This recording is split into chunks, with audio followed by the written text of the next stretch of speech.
Olá pessoal, tudo certinho com vocês? Nós vamos dar início à nossa aula de citologia, introdução à citologia. O que é essa citologia para vocês, tá? Então eu vou passar uns slides aqui para mostrar a vocês de como essa célula é formada, como ela é dividida e quem foi o cientista em si que contribuiu para a evolução, no caso, dessas células em si, para o reconhecimento dessas células, ok? Então a gente vai ver isso agora.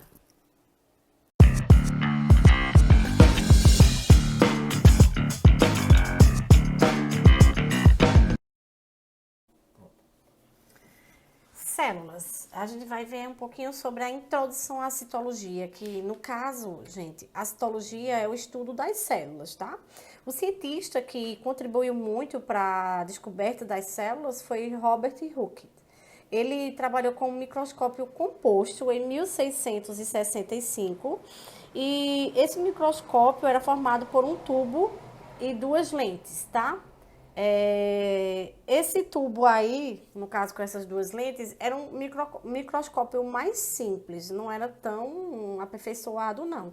Mas como foi o início, o descobrimento dele, ele começou a estudar, a observar detalhes de animais e de plantas.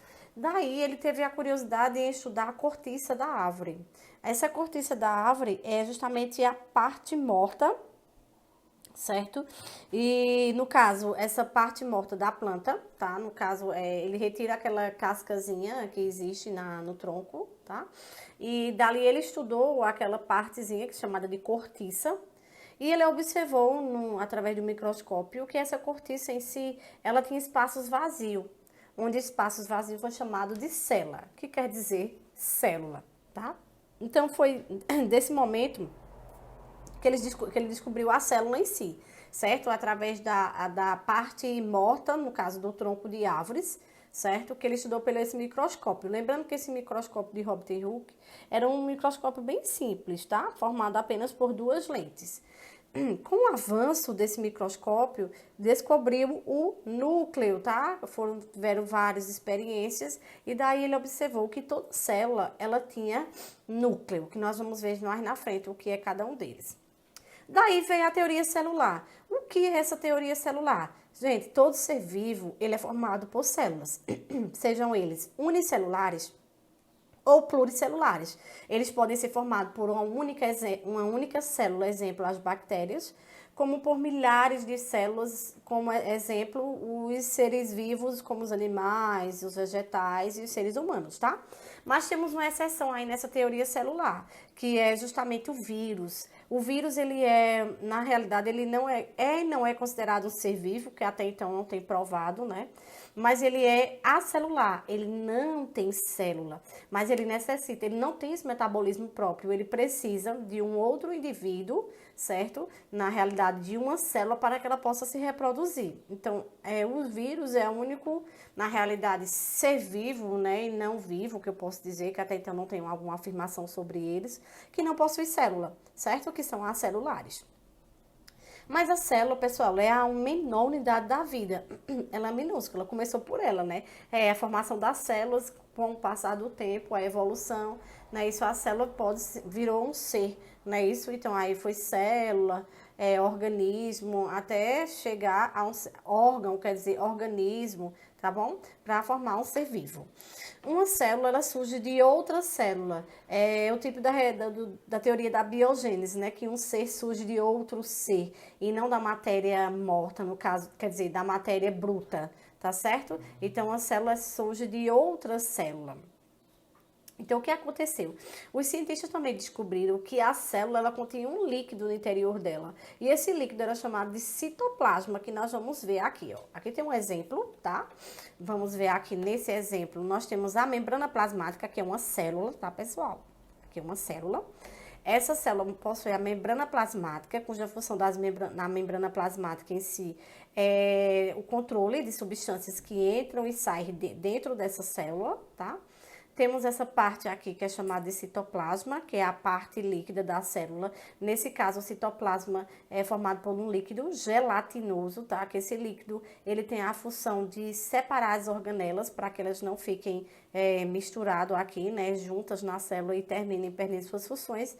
E aqui no meio dessa célula nós temos o núcleo, tá? O núcleo, ele é justamente formado, no caso, o núcleo ele tem uma membrana que envolve, que é chamada de carioteca, tá certo? E dentro do núcleo nós temos o DNA, que é o ácido desoxirribonucleico, né? Esse DNA são responsáveis pelas nossas características, tá certo? Características que são passadas de geração a geração, ok? Tipos de células, gente. Nós vimos o que é a célula, qual a importância, quem descobriu, como foi descoberto, tá certo?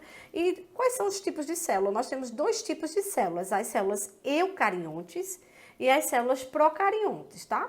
As células eucariontes são aquelas células que possuem núcleo, ela é uma célula organizada, é uma célula complexa, e temos o DNA, que dentro do DNA tem o material genético, certo? O DNA. Já as procariontes, elas não possuem núcleo, é uma célula desorganizada, onde o material genético fica solto na célula por não possuir núcleo, ok?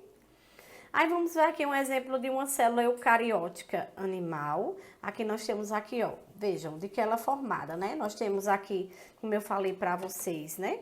O núcleo, tá? Esse núcleo é responsável pelas nossas, que tem o DNA, que é responsável pelas nossas características, tá? Que é o ácido desoxirribonucleico, tá?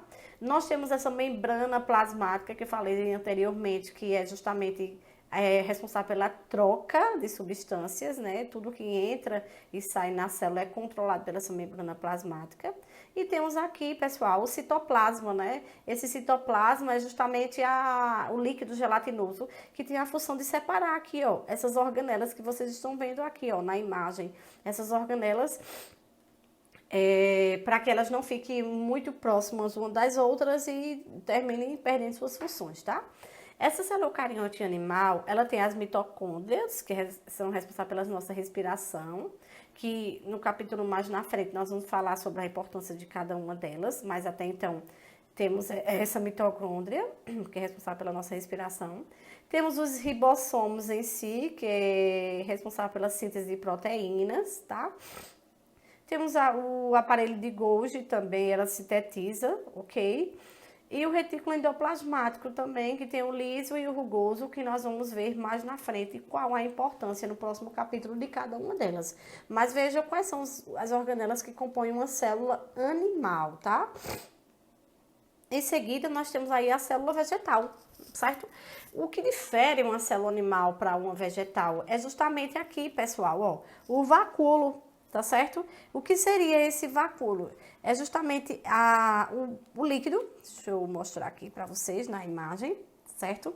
Esse vacúolo, no caso, é uma estrutura, não é?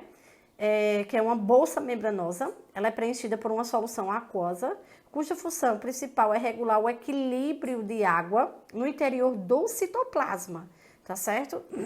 Temos também, nessa célula animal, temos aqui, ó, pessoal, os cloroplastos, tá? Os cloroplastos em si, ele tem a função de produzir a clorofila, que é o pigmento verde que tem nas plantas, coisa que a célula animal não tem, claro, senão seríamos verde, né?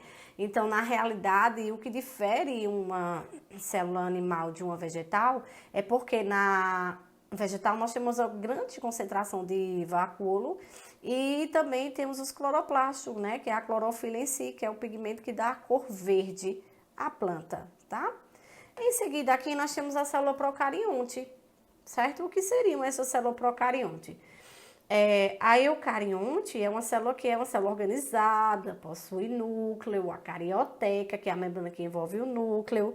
Temos aí também a membrana plasmática, né? Isso, o citoplasma, diferente da célula procarionte. Veja aqui, nós temos um exemplo, certo, de uma célula procarionte, tá? De uma bactéria, que é um ser unicelular, que é formado por uma única célula, certo? Essa célula procarionte aí, ela tem um flagelo, que é justamente tanto o flagelo como esses cílios aqui, ó, que está ao redor. Ela tem a função de locomoção e alimentação da célula, certo? E temos aqui, ó, os ribossomos, que estão presentes tanto nas células eucarionte como nas células procarionte.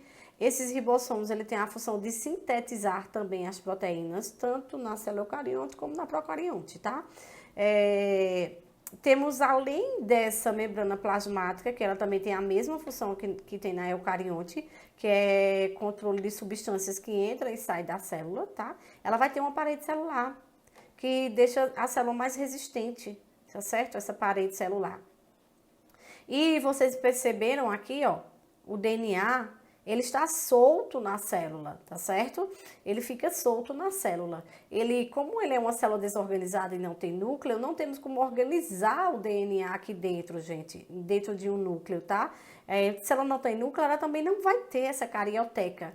Então, aqui ela é uma célula desorganizada, porque o DNA ele está solto na célula, tá? Então, para diferenciar uma célula procarionte de uma eucarionte, veja aqui, né? A procarionte é uma célula bem simples e veja a célula eucarionte, como é uma célula bem mais complexa, formada com mais organelas, com várias funções, né? Certo? Então, é assim que a gente difere uma célula animal, certo? De uma célula, no caso, eucarionte, de uma célula procarionte. Lembrando que a célula eucarionte, ela tanto pode ser animal como vegetal, ok? E aí, pessoal, compreender o conteúdo, certo? O que seria a citologia em si, as divisões dessas células, como ela é formada, o cientista em si que contribuiu. Espero que tenha compreendido o assunto e até a próxima aula, se Deus quiser.